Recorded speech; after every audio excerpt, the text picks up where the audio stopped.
video, we're going to test out these DJI Mic Minis with the Honda S2000.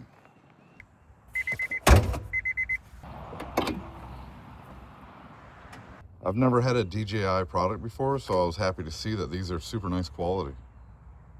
So what I do is I just tear a couple little pieces of paper, so then when I put the magnet on it, it's not going to scratch the paint. And then you just got to find a place where you want to put it near the intake to capture the intake sound.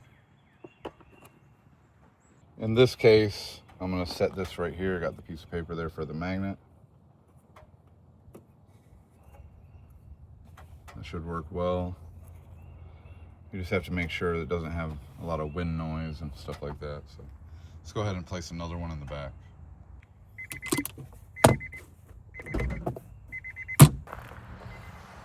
All right, so now we have our other mic. Usually people will place them somewhere right here. All right, I got my piece of paper. Let's see if this will fit. The piece of paper is there. Let's go ahead and see if the trunk will close.